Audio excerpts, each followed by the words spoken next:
ಮಂಗಳವಾರ ತಡರಾತ್ರಿ ಸುರಿದ ಭಾರೀ ಮಳೆಗೆ ಚಳ್ಳಕೆರೆಯ ರಹೀಂನಗರ ಜಲಾವೃತಗೊಂಡಿದೆ.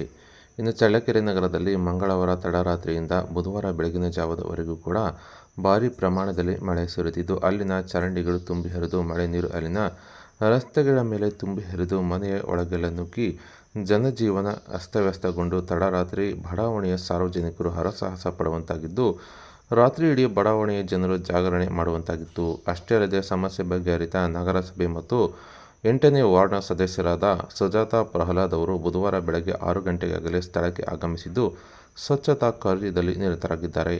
ಇನ್ನು ಜೆಸಿಬಿ ಬಳಸಿ ಸ್ವಚ್ಛತಾ ಕಾರ್ಯ ನಡೆಯುತ್ತಿದ್ದು, ನಗರಸಭೆಯ ಪೌರ ಕಾರ್ಮಿಕರು ಸಹ ಬಡಾವಣೆಯ ಸ್ವಚ್ಛತಾ ಕಾರ್ಯದಲ್ಲಿ ತೊಡಗಿದ್ದು, ಸ್ಥಳೀಯ ನಿವಾಸಿಗಳು ಸಹ ಸಾಥ್ ನೀಡಿದ್ದು, ಮಳೆ ನೀರನ್ನು ತೆಗೆದು ಹೊರ ಹಾಕಲಾಗುತ್ತಿದೆ.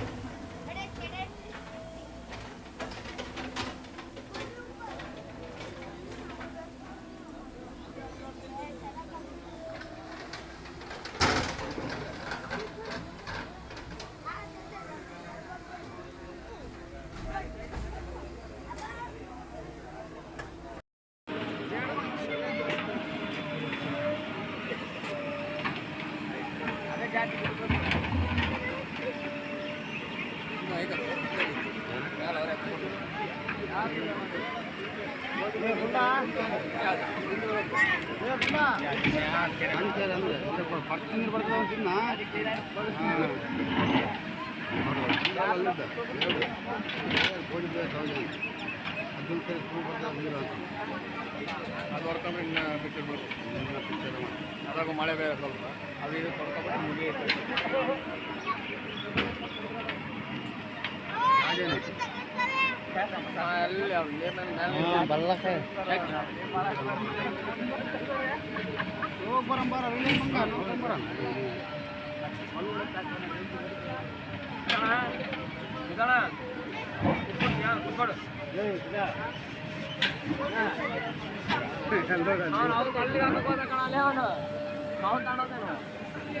ಅವ್ರ